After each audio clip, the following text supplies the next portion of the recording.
Ambassador Velkara of the Luminous Collective glided into the council chambers with the kind of confidence that only comes from never being wrong, or at least, never admitting it. Her crystalline form shimmered with self-satisfaction as she approached the holding area where humanity's first diplomatic representative waited like a nervous student outside the principal's office.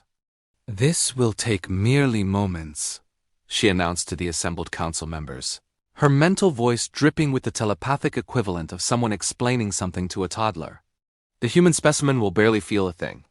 We simply verify there are no hostile intentions, catalog their cognitive patterns, and welcome another primitive species into the fold of civilized society." The human specimen, one Marcus Webb, looked exactly like someone who had gotten this job because everyone else in the State Department had mysteriously called in sick the day the alien ship landed.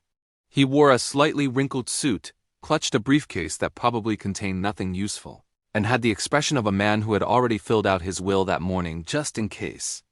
"So, does this hurt?" Marcus asked, tugging at his collar. "Because I've got a thing about needles and probes. And generally anything that involves the phrase, 'This will only take a moment.'" Valkara's telepathic laughter tinkled through the minds of everyone present like wind chimes in a hurricane. "Hurt? Oh, you precious little creature. Telepathy is the most natural form of communication in the known universe. 63 species use it as their primary diplomatic tool. We've scanned everyone from the warm-minded Krellians to the absolutely paranoid skittish of Vega 7. Your primitive neural pathways will pose no challenge whatsoever. That's what my dentist said right before the root canal," Marcus muttered. Velkara positioned herself directly in front of Marcus, her form pulsing with preparatory energy. The council members leaned forward in their various seats, appendages, and floating meditation positions. This was always the boring part of first contact, the ceremonial rubber stamp before the real negotiations began. Initiating mental link in 3, 2, 1. What happened next would be discussed in xenopsychology classes for the next century, though most professors would struggle to find appropriate terminology that wasn't just screaming. Velkara's form flashed from serene blue to alarm signal red in approximately 0.3 seconds. Her eyes, all 7 of them, went wide, then wider, then achieved a width that violated several biological norms for her species. And then she started screaming. Not metaphorically, not telepathically. Actual, out loud, vocal cords operating screaming. "Shield wall! Shield wall!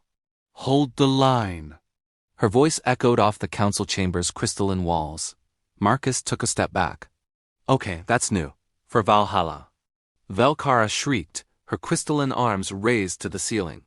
"Tonight we dine in hell. Remember the Alamo. Cry havoc and let slip the dogs of war." The council erupted into chaos. The Centaurian delegate dove under their desk. The hive mind representative tried to disconnect from the shared consciousness so fast they gave themselves a collective headache. The head counselor, a dignified being named Archon Trell, smashed the emergency buttons so hard the console cracked. "Medical team to the chambers. Code Violet. We have a telepathic incident." Marcus stood frozen, watching the ambassador spin in circles, while shouting what sounded like a mixture of historical battle cries and bizarrely football chants. "Is she okay? Should I do something? I know CPR, but I'm not sure it applies to, whatever she is." "Do not touch her," Archon Trell commanded. "Do not think loudly. Do not, for the love of all that is quantum, make direct eye contact." "Sparta," Velkara bellowed. "Scotland forever. We shall fight them on the beaches." The medical team arrived in under 30 seconds, which was impressive considering they had to navigate 3 floors and a dimensional shortcut. They surrounded Velkara with a containment field that muffled her screaming to a dull roar, though you could still hear the occasional "Go, Pack, go" breaking through. Marcus raised his hand tentatively. "So, just to be clear, is the telepathic screening thing not going well, or is this part of the process?" Archon Trell's expression, which involved several tentacles drooping in a way that transcended species barriers for communicating exhaustion, said everything. "Mr. Webb," the Archon said slowly, "in 5,000 years of telepathic diplomacy, nothing like this has ever happened. Ever." "Ah." Marcus nodded. "So, I should maybe reschedule?" From inside the containment field, Velkara's voice rang out one more time. "Leroy Jenkins." The medical team increased the field strength. Someone in the back of the chamber was crying. Marcus was pretty sure it was the Archon. The Archon said with the tone of someone whose entire worldview had just been destroyed, take a short recess. As they dragged the still-shouting Velkara toward the medical wing, Marcus couldn't help but notice she'd started beatboxing the Star-Spangled Banner. He pulled out his phone to text his supervisor back on Earth. The message was simple: "You're not going to believe this, but I think I broke their psychic." The Archon watched him go, then turned to his assistant. "Get me every xenopsychologist in the sector. And someone find out what a Leroy Jenkins is. I have a terrible feeling we're going to need to know." The medical wing of the Galactic Council Station looked like someone had combined a high-tech hospital with a Zen garden and then let a committee argue about the details for 3 decades. Soft light emanated from bioluminescent panels, calming scents wafted through the air, and absolutely none of it was working on Velkara, who was strapped to an examination table while intermittently shouting, "Geronimo." At random intervals, Dr. Kix, the station's chief medical officer, stood over her with the expression of someone who had seen every possible medical disaster and was profoundly unimpressed by all of them.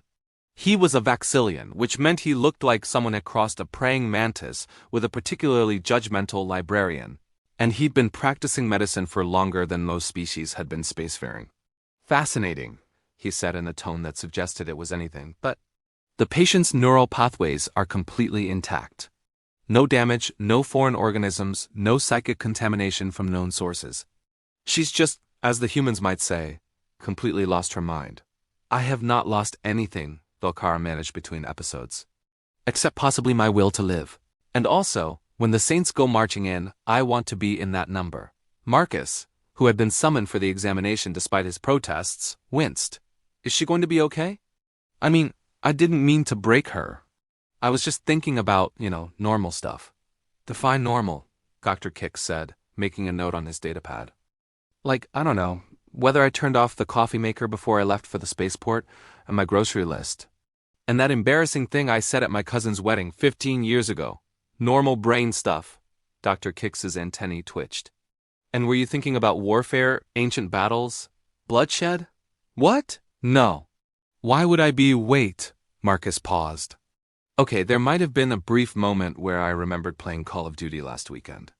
And I was humming the Rocky theme song. And I think I was mentally planning my argument for why the Vikings would totally beat the Spartans in a fight. But that's just idle thought stuff." "Everyone does that?" "Everyone does not do that," Velkara shrieked. "Civilized species think about mathematics and poetry and the gentle movement of stellar bodies. They do not maintain a constant mental soundtrack of violence that spans 10,000 years of evolutionary trauma." 10,000 years? Dr. Kix looked up sharply.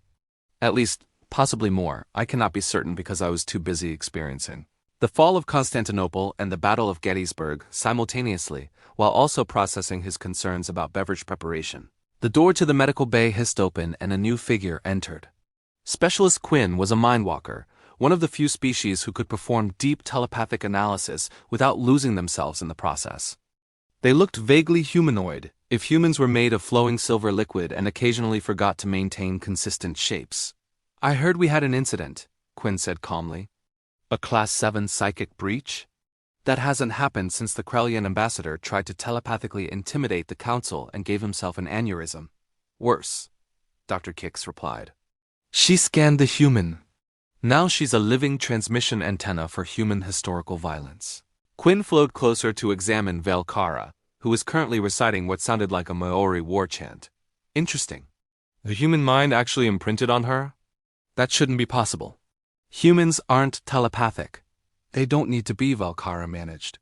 "Their minds are loud enough without IT. Do you know what I saw in there? Chaos. Beautiful, terrible, deafening chaos, and also a very detailed fantasy about sandwiches." Marcus raised his hand. "The sandwich thing is because I skipped breakfast. In my defense, I was being abducted by aliens. It seemed like the polite thing to do was not stop for food." Quinn turned their attention to Marcus, studying him with eyes that shifted through several colors. "With your permission, Mr. Webb, I'd like to attempt a scan. A controlled one, with proper shielding and medical monitoring." "Will I end up like her?" Marcus gestured at Velkara, who was now humming the Imperial March. "No, but I might. However, I'm trained for hostile mental environments. I've walked through the memories of serial killers and war criminals. I've navigated the group consciousness of hive minds during civil wars. I think I can handle one human middle manager. Former middle manager? Marcus corrected. I got promoted to diplomatic representative through a clerical error and a lot of people calling in sick. Even better. The unprepared mind is often the most honest. Quinn moved to a scanner array, their form settling into something more solid. Dr. Kicks, prepare the neural buffers. Maximum strength. If I start screaming about ancient battles, pull me out immediately. I'll add it to the list of Tuesday activities, Dr. Kicks muttered, adjusting equipment. Marcus sat in the designated chair, which immediately conformed to his body in a way that was either very comfortable or deeply unsettling.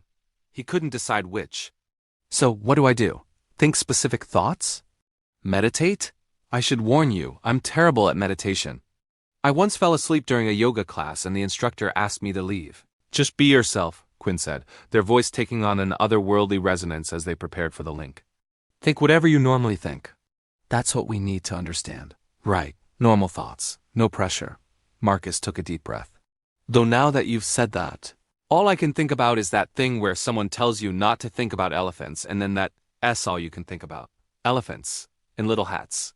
Having a tea party, Dr. Kicks sighed. This species is going to give me an ulcer. You don't have a digestive system, Quinn pointed out. They're going to make me develop one just so I can get an ulcer. From her restraints, Velkara suddenly sang out in a surprisingly melodic voice. Swing low, sweet chariot. Initiating scan, Quinn announced. See you on the other side. The room fell silent except for the hum of medical equipment and Velkara's occasional outbursts. Marcus tried to think normal thoughts, which immediately made every thought he'd ever had seem deeply abnormal. He wondered if his mom would be proud he was representing humanity. He thought about his cat back home. He remembered that thing he said to Jennifer in accounting that came out wrong. He worried about climate change. He mentally added milk to his shopping list. He thought about the heat death of the universe. He wondered if aliens had sports. He hummed the Ghostbusters theme song internally, normal stuff. Quinn's form began to shimmer as the mental link established. Their eyes went wide, then wider. Oh, they said softly. Oh no, welcome to the party, Velkara shouted. Would you like some trauma with your terror? Dr. Kicks's fingers hovered over the emergency disconnect. Quinn? Status report? But Quinn was already somewhere else, diving deep into the beautiful disaster that was human consciousness, and what they found there would change everything. Inside Marcus's mind, Quinn experienced something that no amount of training had prepared them for. Imagine opening what you think is a closet, and finding yourself standing at the edge of the Grand Canyon during a rave. That was the closest approximation. Human consciousness, it turned out, wasn't organized. It wasn't streamlined. It wasn't anything like the neat, categorized mental filing systems that every other sentient species had developed. It was a warehouse fire in a library during an earthquake while someone played a saxophone badly in the corner. Quinn floated through layers of simultaneous thought processes. On one level, Marcus was actively thinking about the telepathic scan and hoping he didn't embarrass humanity. On another level, he was mentally reviewing the lyrics to Bohemian Rhapsody to make sure he remembered them correctly. On a third level, his brain was running threat assessment protocols that hadn't been updated since the Paleolithic era, scanning for predators that didn't exist anymore. And beneath all of that, rumbling like a bass note that never stopped, was the thing that had broken Velkara. The battle hymns weren't just songs. They were humanity's entire evolutionary memory, compressed into a frequency that every human brain broadcast constantly. Quinn could see them stretching back through time, layer upon layer of survival, conflict, triumph, and trauma. The time humans fought off cave bears. The invention of the spear, the first war over resources. The discovery of fire. The realization that fire could be used as a weapon. Every human carried this with them, always. It never turned off. But that wasn't the strangest part. The strangest part was how humans had built their entire civilization on top of this foundation of violence, while simultaneously thinking about lunch. Quinn watched Marcus's mind work in real time. He was worried about the scam, so his brain immediately referenced every medical horror story he'd ever heard, which triggered memories of a documentary about medieval surgery, which connected to thoughts about Game of Thrones, which made him hungry, which reminded him he'd skipped breakfast, which circled back to concern about the scan because what if his stomach growled at an inappropriate moment? All of this happened in less than 2 seconds. And none of it was in order. It was like watching someone play three-dimensional chess while simultaneously solving a Rubik's Cube, writing a grocery list, and having an existential crisis about whether they'd locked the front door. How do you function like this? Quinn whispered, their consciousness struggling to process the sheer chaos. Deep in Marcus's mind, something that might have been Marcus's subconscious, or might have been the collected wisdom of his ancestors, or might have just been the part of his brain that handled anxiety, responded, practice. Lots and lots of practice, and caffeine. Mostly caffeine. Quinn pushed deeper, trying to find the source of the battle hymns. They flowed through memories of Marcus playing violent video games, which somehow connected to memories of his grandfather's war stories, which linked to his high school history classes, which spiraled into a Wikipedia rabbit hole he'd fallen down at 2 in the morning about the Bronze Age collapse. And there, beneath all of it, was the terrible truth that Velkara had stumbled into face first. Humans had never stopped being prey animals. They'd climbed to the top of the food chain, invented civilization, built cities that scraped the sky, and sent themselves into space, but their brains still operated on the assumption that something was hunting them. Always. Every moment of every day. The battle hymns were humanity's way of saying, we survived. They were victory songs sung by a species that had no right to win but did anyway through sheer bloody-minded stubbornness. Quinn felt their consciousness straining against the neural buffers. This was too much, too chaotic, too loud. They tried to pull back, to retreat to the safety of their own ordered mind, but something else caught their attention. Woven through all the chaos, almost hidden beneath the noise, were threads of something else. Patterns that didn't exist in any other species Quinn had encountered. Marcus was simultaneously thinking about the telepathic scan, wondering if Velkara would be okay, feeling guilty about breaking her, imagining what her species' homeworld looked like, hoping humans would make a good impression, worrying about his cat, and composing a mental apology speech just in case. Empathy and anxiety processed in parallel. Concern for others and self-doubt running simultaneously. The ability to hold contradictory emotions and somehow make decisions anyway. You're all insane, Quinn realized. But you're insane in the most functional way possible. Yeah, pretty much.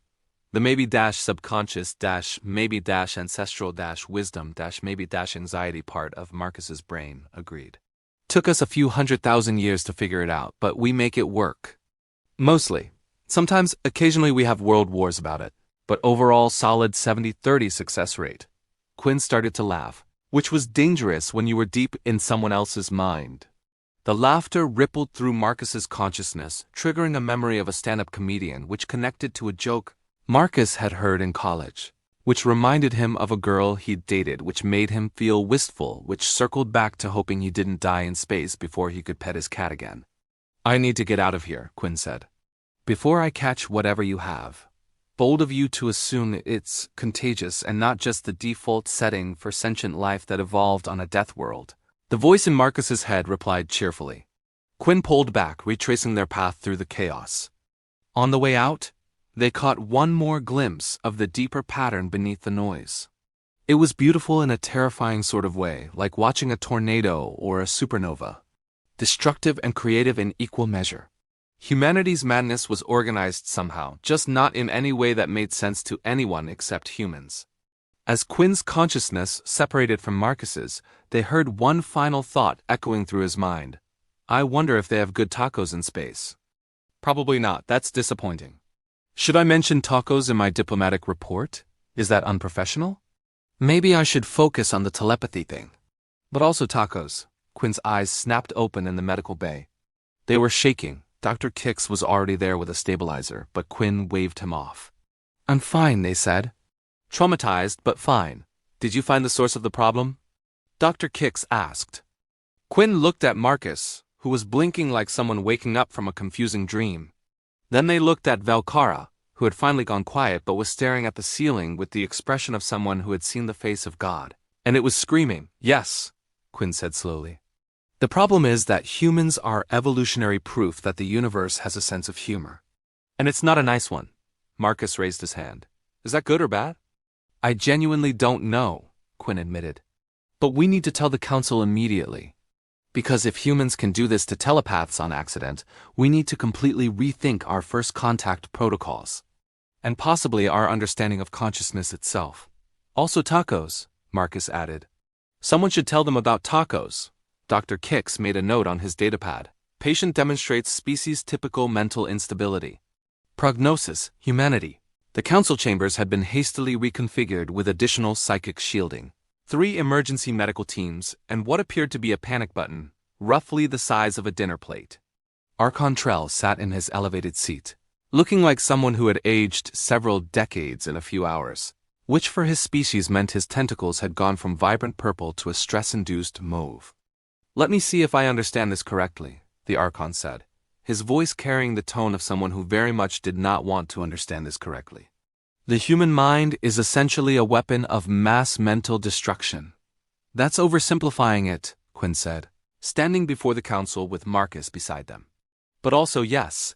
From her position in the corner, heavily sedated and surrounded by damping fields, Volcara whimpered. She stopped shouting battle cries an hour ago, but occasionally muttered things like the horror and why bagpipes? Marcus shuffled his feet. "In my defense, I didn't know my brain was weaponized. If I'd known, I would have put it on my customs declaration form. This is not a joking matter. Mr. Webb," the Archon said sternly, "your species' first contact with galactic civilization has resulted in one of our finest ambassadors being reduced to a screaming vegetable who knows every fight song ever composed." "She's getting better," Dr. Kix interjected. "Earlier she recited the entire Iliad, in the original Greek, which she doesn't speak. How is that better?" The Archon exploded, then immediately apologized. Losing one's composure in council was considered deeply embarrassing. "Apologies. This situation is highly irregular. Sir, if I may," Quinn said, stepping forward. "I think we're looking at this wrong. Yes, the human mind is chaotic. Yes, it broke Valkara. But there's something else going on that we're missing. What could we possibly be missing besides the fact that this species is telepathically toxic? The fact that their chaos might be useful." The council chamber fell silent except for Valkara softly singing, "We Will Rock You in the Corner." Marcus perked up. "Useful? Really? Because so far this whole thing has felt like showing up to a black tie event in a clown costume. May I propose an experiment? With proper safety measures, of course." The Archon's tentacles drooped in resignation. "At this point, why not? We've already violated every protocol. What's one more?" Quinn turned to Marcus. "I want you to try something. Focus your thoughts on one specific thing. Something creative or analytical. Let's see what your mind looks like when it's just actually trying to solve a problem instead of just existing." "Okay, but what kind of problem?" "Because I'm really good at spreadsheets, mediocre at crosswords, and terrible at anything involving spatial reasoning. The council has been debating a trade dispute for 6 months, Quinn said, pulling up a holographic display. 2 species both claim rights to mine a mineral-rich asteroid. Both have legitimate historical claims. Both refuse to compromise. We've tried mediation, arbitration, and legal frameworks. Nothing works. Marcus studied the display, his brow furrowing. Quinn activated their telepathic senses, keeping the connection light and shielded. What they saw made them gasp. When Marcus focused on problem-solving, his mind didn't get quieter. It got more chaotic. But the chaos had direction. He was simultaneously considering the legal precedents, imagining the asteroid from both species' perspectives, remembering a business dispute he'd mediated between departments at his old job, thinking about a Star Trek episode with a similar plot, wondering what the asteroid actually looked like, and calculating whether the mineral was really worth fighting over. All of this happened at once, and somehow his brain was synthesizing it into something coherent. "What if," Marcus said slowly, "they're both thinking about this wrong? They're arguing over who owns the asteroid, but that's assuming ownership is binary. What if you treated it like a corporation? Both species invest proportional shares based on their historical claims. They jointly operate the mining. Profits split based on investment percentage. Create a neutral board to oversee operations. Maybe 3 members from each species plus a 7th from a neutral third party to break ties." The council stared at him. "That way nobody owns it exclusively, but everybody benefits. Plus, you're creating economic interdependence, which makes future conflicts less likely because they're literally invested in each other's success. Basic game theory. Make cooperation more profitable than conflict." Archon Trell blinked all 6 of his eyes in sequence. That might actually work. "We never considered a corporate structure," another council member admitted. Our legal frameworks are based on territorial sovereignty. Yeah, we had that problem too, Marcus said. Then we invented shareholders and quarterly earnings reports. Not saying it's perfect, but it beats war. Usually. Sometimes. Occasionally. Quinn was still watching Marcus's mind work, and what they saw was revolutionary. When humans problem-solved, they didn't just access logic. They'd pulled from emotions, memories, fiction, random facts, personal experiences, and evolutionary instincts all at once. It was messy and inefficient, and shouldn't work, but it did because humans had learned to find patterns in chaos. This is it, Quinn said excitedly. This is what we've been missing. Human minds aren't just chaotic, they're differently organized. They can hold contradictory ideas simultaneously and somehow make decisions anyway. They can apply lessons from completely unrelated fields. They can, I don't know how to phrase this, think sideways. Sideways thinking? The Archon considered this. Most species think in straight lines, Quinn explained. Logical progressions. A to B to C humans think in spirals, loops, and tangents. They'll go from A to Q to purple to yesterday's lunch back to B. It's maddening, but it means they can make connections nobody else sees. Marcus nodded enthusiastically. Yeah, exactly.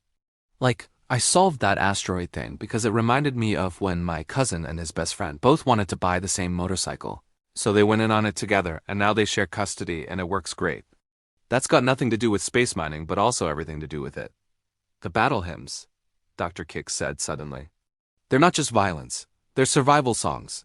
Humanity is broadcasting on every frequency.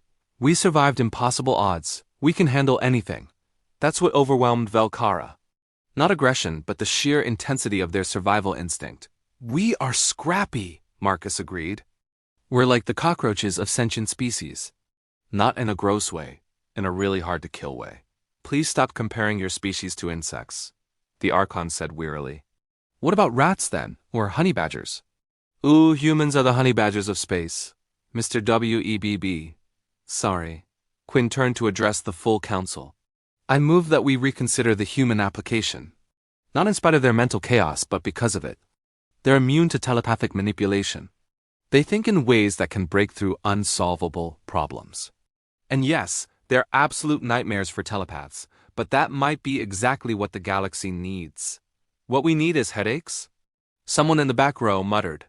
What we need is fresh perspectives, Quinn corrected. How long have we been using the same frameworks, the same solutions, the same ways of thinking? Humans are weird. Let's use the weird. The Archon looked at Marcus, who smiled hopefully and gave an awkward thumbs up. From the corner, Velkara groaned. Not the honey badgers of space. Please, anything but that. We'll put it to a vote, the Archon decided. But first, Specialist Quinn, I need your professional assessment. Can telepaths safely interact with humans if proper protocols are established? Quinn hesitated. Define safely. That's not reassuring. Truthfully? Telepaths will need extensive training and heavy shielding. Humans should carry warnings like walking radioactive material. But yes, with precautions, interaction is possible. Just, for the love of entropy, never try to read their minds casually. Marcus raised his hand. Can I make a suggestion? This should be good, Dr. Kix muttered. What if telepaths don't try to read our minds at all? What if we just, talk? Use words? We're actually pretty good at that. Sure, we lie sometimes, and we're terrible at saying what we really mean, and we invented sarcasm, which even we don't understand half the time. But it beats the psychic screaming thing. The council exchanged glances. The revolutionary idea of actually talking to humans instead of telepathically scanning them seemed to dawn on them simultaneously. That's so primitive it might work, someone said. I'll take that as a compliment, Marcus replied cheerfully. 3 hours, 14 debates. And one more incident where Velkara started singing Country Roads until they increased her sedation later. The council was ready to vote. The chamber hummed with tension. Representatives from 63 species sat in their designated areas, many of them casting nervous glances at Marcus, who was trying very hard to think non-threatening thoughts and mostly succeeding except for a brief moment where he wondered if the council chambers would be a good setting for a heist movie. Archon Trell raised his primary appendage for silence. We have reviewed the evidence. We have heard testimony from Specialist Quinn, Dr. Kix, and the unfortunate Ambassador Velkara, who wishes it to be known that she is vehemently against this proposal and would like the record to show, she said, and I quote, Over my crystalline corpse. She's really holding a grudge, Marcus whispered to Quinn. You made her mentally sing sea shanties for 4 hours. She's entitled. The question before us, the Archon continued, is whether humanity should be admitted to the Galactic Council despite their unique mental architecture causing catastrophic effects on telepathic species. In favor of this unprecedented situation, we have Specialist Quinn's argument that humans possess valuable cognitive abilities due to their chaos-based thinking. Against this proposal, we have 5,000 years of telepathic diplomatic tradition and one severely traumatized ambassador. The Archon paused dramatically. However, before we vote, the human representative has requested to address the council. Mr. Webb, you have 5 minutes. Please try not to break anyone else's mind. Marcus stood, clutching his notes, which he'd written on the back of his boarding pass because apparently intergalactic. Diplomacy didn't come with a stationary budget. He walked to the center of the chamber, very aware that 63 species were watching him, some with eyes, some with sensory organs he couldn't identify, and at least one through what appeared to be echolocation. Hi, he started. I'm Marcus Webb. 3 days ago I was a middle manager at a logistics company in Ohio. I ate lunch at the same sandwich shop every Tuesday. I alphabetized my bookshelves. My biggest concern was whether my neighbor would finally fix his barking dog situation. He looked around the chamber. I'm aggressively average for a human. I'm not a genius. I'm not a warrior. I'm not special. I'm the guy who got this job because everyone else called in sick and I'm bad at saying no. Someone in the back row made a noise that might have been laughter or possibly indigestion. But here's the thing about humans, Marcus continued, warming to his subject. We're all kind of a mess. Every single one of us. We're anxious and weird, and we think about 17 things at once. And yeah, apparently we broadcast psychic murder signals on a frequency that makes telepaths want to scream. That's my bad, our bad, humanity's bad. He took a breath. But we're also really, really good at surviving, at adapting, at looking at impossible problems and going, well, that sucks. But what if we tried this absolutely bonkers solution instead? We invented agriculture because we were too lazy to chase animals. We built cities because living in caves was drafty. We went to space because we looked up and thought, I wonder what is there, and then we figured it out. We're the species that looked at electricity and said, let's put it in everything. We took explosions and made them into transportation. We found out about radiation by accidentally poisoning ourselves, and then turned it into medicine. We're either incredibly clever or incredibly stupid, and honestly, we're not sure which. Several council members were leaning forward now, engaged despite themselves. You're worried about us because we're different, Marcus said. Because we don't fit into your neat categories. Because we read telepathically hazardous and mentally chaotic, and we solve problems by thinking about motorcycles and corporate structures and honey, badgers all at the same time. He spread his hands. But maybe that's exactly what you need. Not another species that thinks like everyone else. Not another civilization that follows the same patterns. Maybe you need the species that's too dumb to know when something's impossible. So we just do it anyway. We're not asking you to change for us, Marcus continued. We're asking you to let us help. Let us be the weird ones. Let us think the thoughts nobody else thinks. Let us look at your problems from angles that don't make sense. And yeah, maybe keep the telepaths at a safe distance with proper warning labels, but give us a chance. He glanced back at Velkara, who was watching him with an expression somewhere between hatred and grudging respect. I'm sorry about the battle hymns. I'm sorry about the chaos. I'm sorry that our brains are apparently the mental equivalent of a flashbang grenade. But we can't change what we are. We can only promise to try our best, apologize when we mess up, and bring really good snacks to meetings. Humans are survivors, Marcus finished. We've survived ice ages, plagues, wars, bad ideas, worse ideas, and our own stupidity more times than anyone can count. We survived because we're adaptable, because we're creative. Because when the universe tells us no, we say yeah, but what if yes though? Let us bring that energy here. Let us be part of this. We promise the galaxy won't regret it. He paused. Okay, you might regret it a little. But mostly it'll be fine. Probably 65% certainty. The chamber was silent for a long moment. Then the Archon spoke.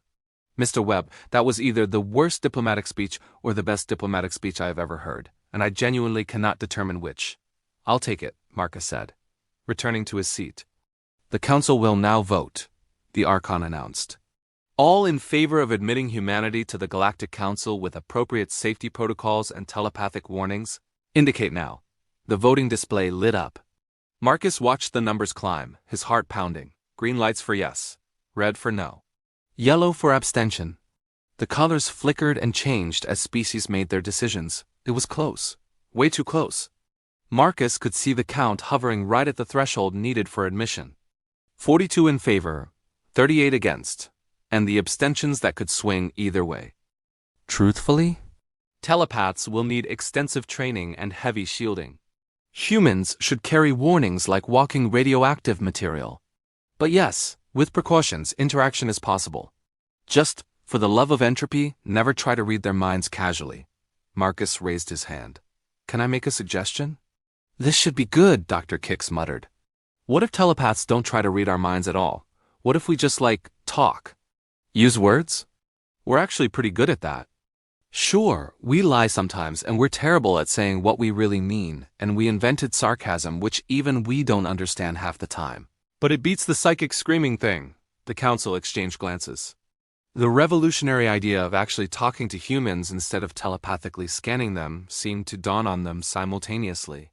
That's so primitive it might work, someone said. I'll take that as a compliment, Marcus replied cheerfully. 3 hours, 14 debates. And one more incident where Velkara started singing Country Roads until they increased her sedation later.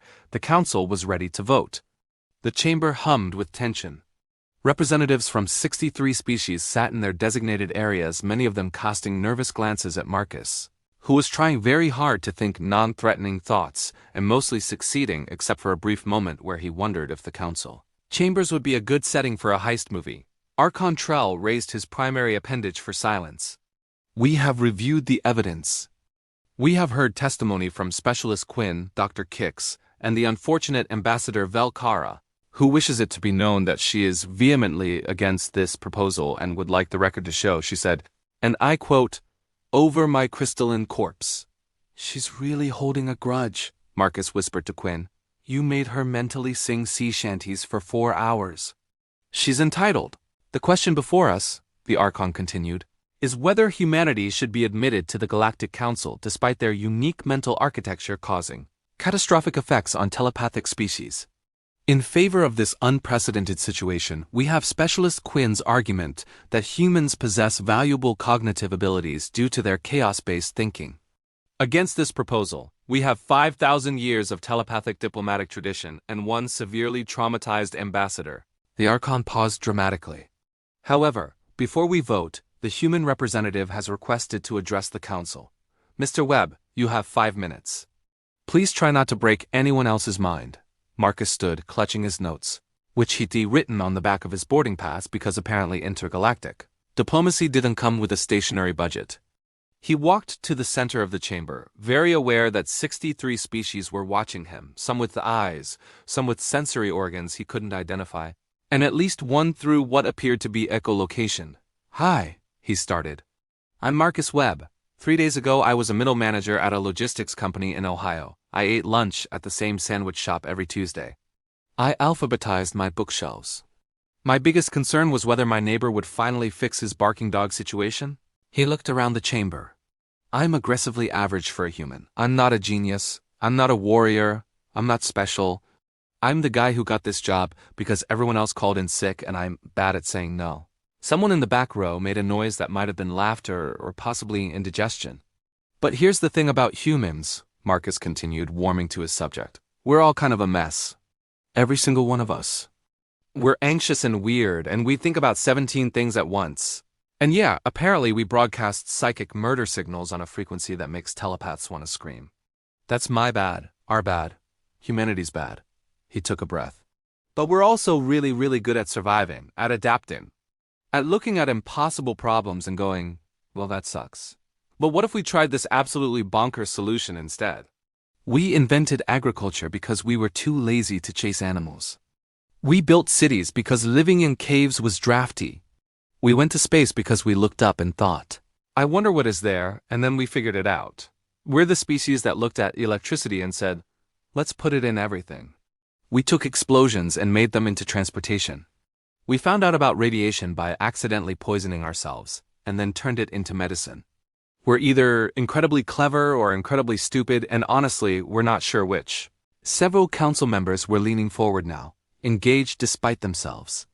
You're worried about us because we're different, Marcus said. Because we don't fit into your neat categories.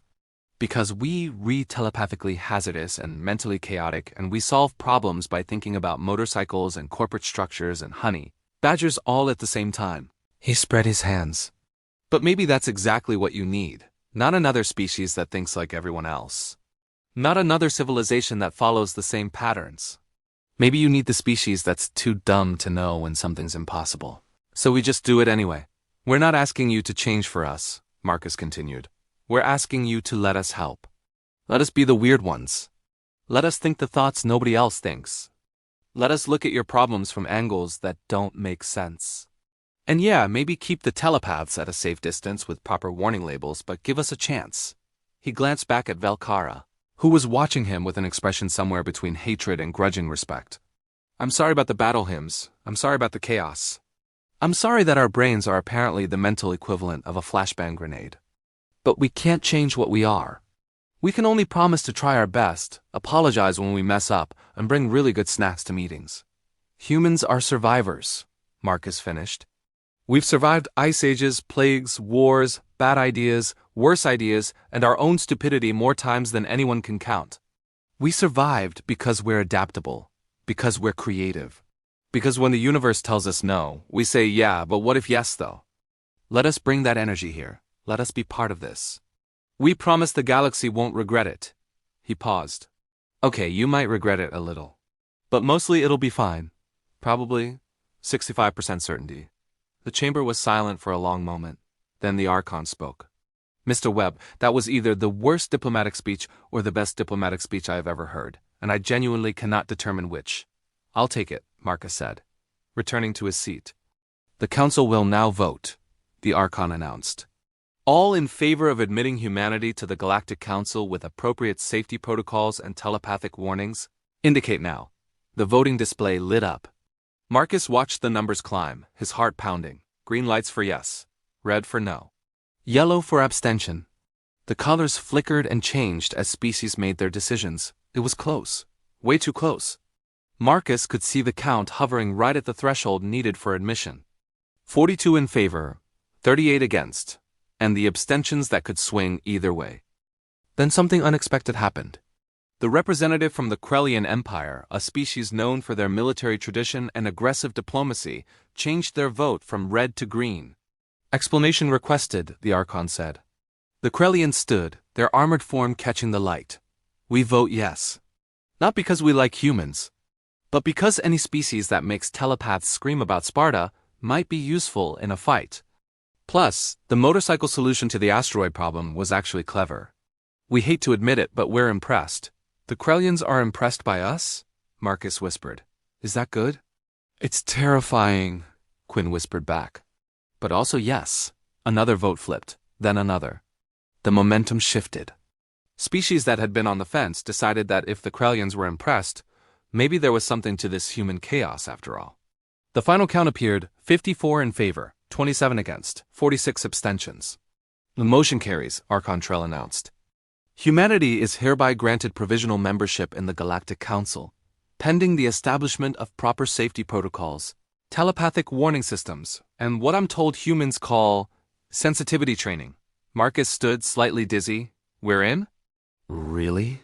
Provisionally, the Archon emphasized. There will be conditions. Extensive conditions. Starting with mandatory mental shielding for any telepath who comes within 50 meters of a human. And humans must wear identification badges that warn of psychic hazards.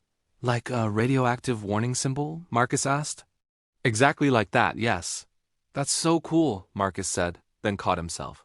I mean, that's very reasonable, and we accept all conditions gratefully. Furthermore, the Archon continued, Ambassador Velkara's trauma must be addressed. She will be reassigned to a position far from human contact, with full medical support and counseling. From her corner, Velkara raised one trembling appendage. I have a statement. The council fell silent. Velkara pulled herself upright, her crystalline form still flickering with residual psychic distress. I want it noted for the record, she said, her voice shaky but clear, that I still think this is a terrible idea. Humans are mentally unstable, telepathically toxic, and their minds are organized like someone put thoughts in a blender and hit frappe. They are, without question, the most exhausting species I have ever encountered. She paused. However, they are also the only species that made me understand what it means to survive against impossible odds. What it means to carry the weight of history and still get up in the morning. What it means to be afraid and do it anyway. I hate that I know this. I hate that I learned it by having my mind invaded by 10,000 years of human stubbornness. But I cannot deny that it taught me something valuable. She looked directly at Marcus. I will never forgive you for the sea shanties. That's fair, Marcus said. But I will admit that your species has potential. Annoying, chaotic, headache-inducing potential. She sat back down. I'm still taking early retirement and moving to a monastery. But you have my vote. Grudgingly. The Archon nodded solemnly. Let it be recorded that even the injured party sees value in this decision. Mr. Webb, welcome to the Galactic Council. Try not to break anything else. No promises, Marcus said, and I'll do my best. As the council chamber erupted in a mixture of applause, concerned murmuring, and what might have been existential dread, Quinn leaned over to Marcus. You know, this is just the beginning, right? The hard part starts now. Yeah, Marcus agreed. Watching as various species approach to formally welcome humanity while simultaneously maintaining a respectful distance. But hey, we survived first contact. How hard can the rest be? Quinn made a sound that was definitely laughter. Oh, you sweet, chaotic disaster of a species. You have no idea what you've gotten into. Story of humanity's life, Marcus said cheerfully. We'll figure it out. We always do, usually, eventually. Dr. Kix approached with a datapad. I need you to sign these liability waivers, 47 pages. All acknowledging that human mental contact may cause psychological distress, trauma, involuntary sinning, and an inexplicable urge to reference Earth's historical conflicts. Do I have to read all 47 pages? You're human. You'll probably just sign it while thinking about lunch anyway. You know what? You're right. I am thinking about lunch. Marcus signed the datapad. Do you guys have tacos in space? Because I feel like that should be my first diplomatic mission. Introducing the galaxy to proper tacos. Please leave, Dr. Kix said tiredly.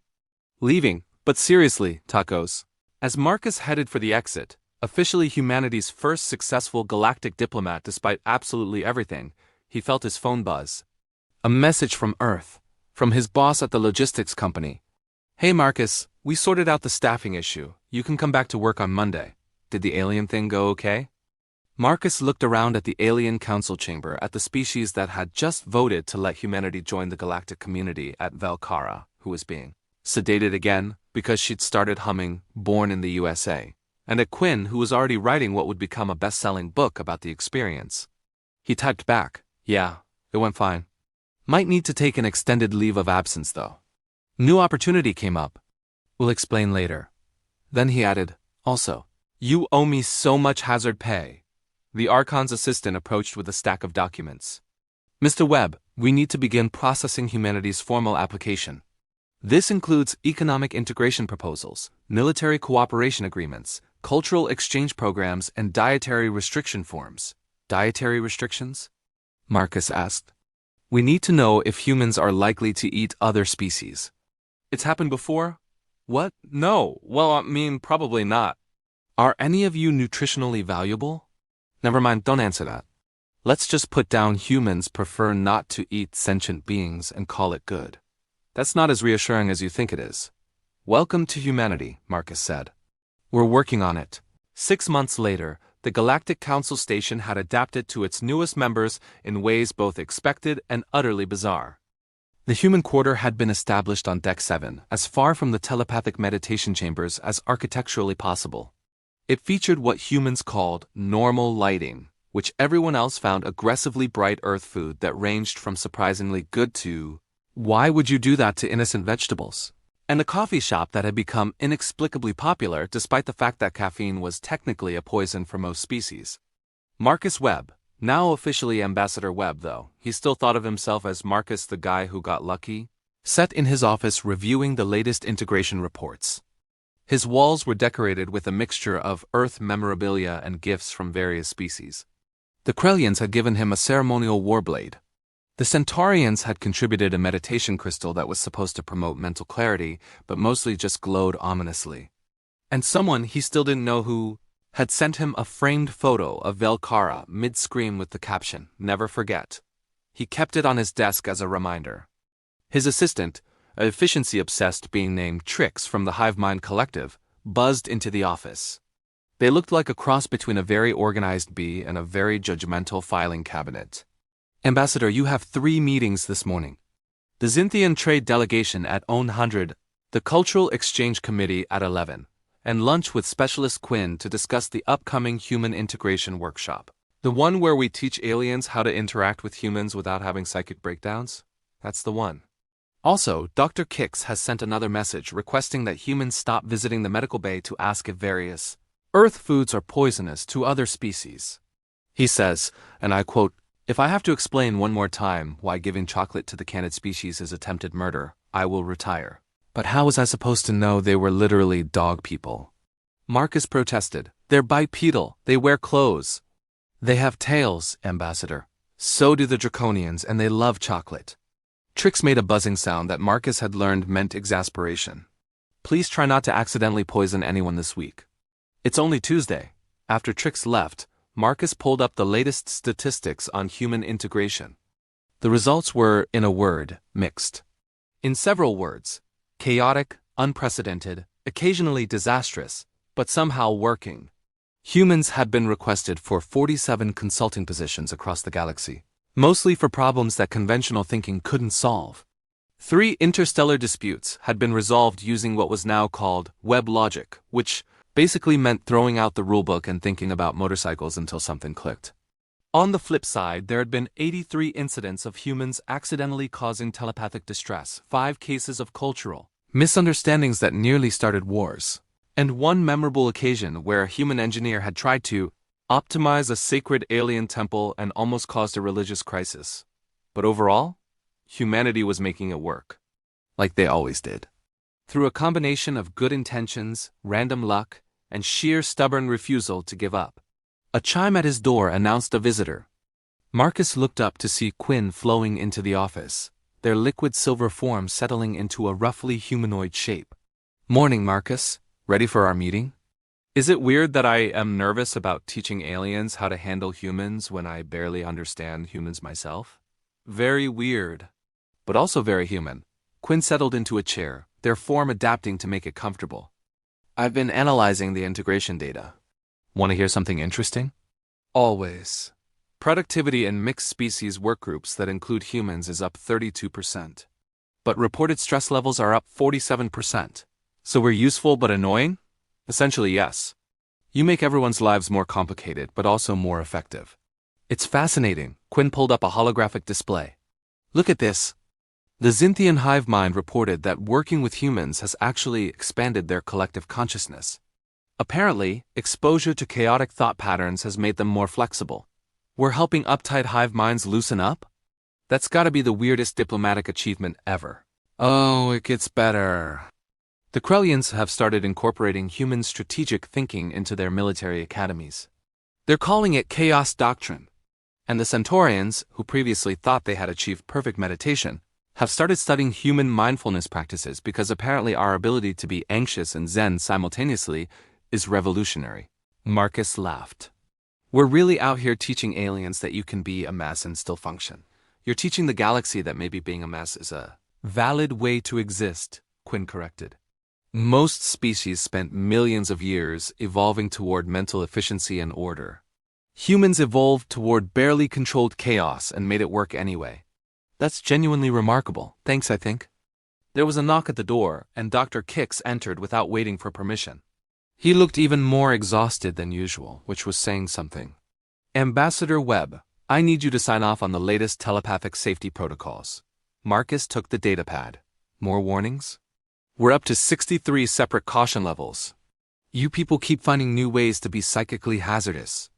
Just yesterday, a human scientist was thinking about quantum mechanics and accidentally gave a telepath an existential crisis. How is that our fault? Because you were applying quantum uncertainty to the concept of free will while also wondering what to have for dinner. Simultaneously, the telepath is still in counseling. Okay, that one might be on us. Dr. Kicks pulled up another document. On a more positive note, I've been tracking the mental health of humans on the station. You're adapting remarkably well to alien contact. Better than predicted, actually. Really? Because I feel like I'm one diplomatic incident away from a breakdown. Yes, but you feel like that constantly. According to your medical scans, it's apparently your default state. You just function anyway, Dr. Kicks made a note. Honestly, the fact that your species experiences that level of anxiety and still manages to accomplish anything is medically improbable. We run on coffee and spite. It's our whole thing, I've noticed. Your coffee shop is poisoning half the station, but they keep going back because apparently the buzz is worth it. After Dr. Kicks left, muttering about humans and their death wish beverages, Quinn pulled up another display. Speaking of remarkable adaptations, have you seen Velkara's book? She wrote a book? I Survived the Human Mind, a telepathic trauma memoir.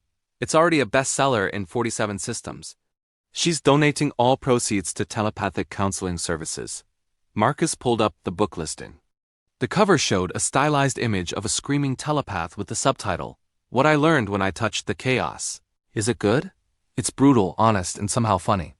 She describes the human mind as a beautiful disaster that makes you understand why sentient life persists despite all evidence that it shouldn't. I think she meant it as an insult, but it came across as oddly touching. Should I read it? Absolutely. She has an entire chapter about you. It's titled The Mediocre Man Who Broke the Galaxy. Ouch.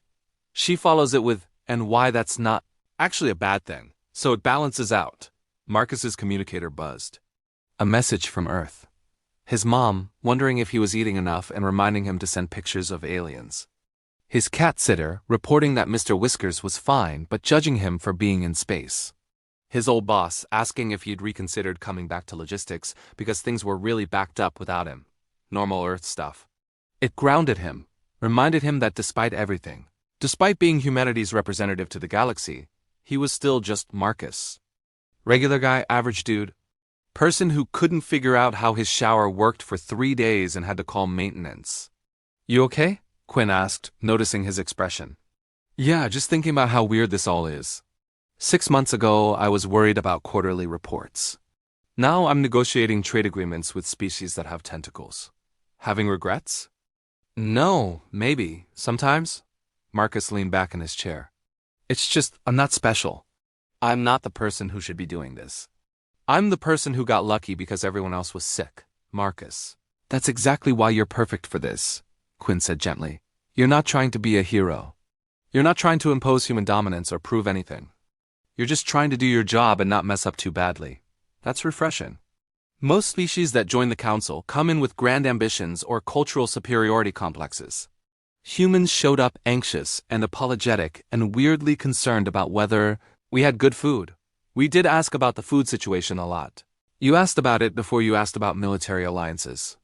It was adorable and slightly concerning. Marcus's communicator chimed again. This time it was an emergency alert. He pulled it up, his stomach dropping. What's wrong? Quinn asked, immediately alert. There's a situation. Sector 7. A human colony ship encountered an unknown species. The species is telepathic. And they just tried to make contact. Oh no. Oh yes. Marcus was already moving toward the door. Apparently 3 of their telepaths are currently screaming about D-Day and someone named Genghis Khan. The situation is deteriorating fast. This is going to become a regular thing, isn't it? Quinn asked, flowing after him. Welcome to humanity, Marcus called back. We're consistently inconsistent. It's our brand. As they rushed toward the emergency response center, Marcus couldn't help but think about how this was his life now. Racing to prevent interstellar incidents caused by humanity's weaponized consciousness. Apologizing for a species that couldn't help being mentally hazardous. Trying to bridge the gap between human chaos and galactic order. It was exhausting. It was terrifying. It was absolutely insane. It was also somehow exactly where he needed to be. Because if the galaxy had to deal with humanity's beautiful, terrible, chaotic minds, they at least deserved someone who understood what it was like to live with one. Someone who could explain that yes, humans were a mess, but they were a functional mess. Someone who could translate, "We're doing our best," into 63 different diplomatic languages. Someone mediocre enough to understand that sometimes survival wasn't about being the best. It was about being too stubborn to quit. As they entered the emergency center, already receiving reports of the new first contact disaster, Marcus thought about what Velkara had written in her book. About humans being walking proof that the universe had a sense of humor. She was right. Humanity was a cosmic joke.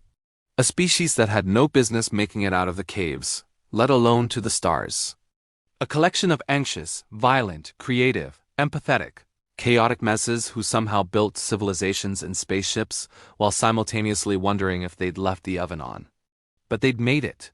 They'd survived. They'd adapted. And now they were here, inflicting their particular brand of organized chaos on an unsuspecting galaxy. "All right," Marcus said, pulling up the communication channel to the colony ship. "Let's go do some damage control. And someone get Dr. Kicks on the line. We're going to need sedatives." Lots of sedatives. Quinn laughed. That strange musical sound that Marcus had learned meant genuine amusement. "You know, when I first scanned your mind, I thought humanity was going to destroy the galaxy. And now? Now I think you're going to save it. Probably by accident. While thinking about tacos." "Hey, never underestimate the power of tacos," Marcus said, and meant it completely. In the background, they could hear the faint echo of a telepath screaming "Scotland forever" across the subspace channels. Just another Tuesday in the new galactic order. Just another day of humanity proving that sometimes the best way to face the infinite complexity of the universe was with coffee, stubbornness, and absolutely no idea what you were doing. It had worked so far. It would probably keep working. Probably. 65% certainty. Maybe 70 if they were lucky and nobody asked the humans to think quietly. And really, when had humanity ever needed better odds than that?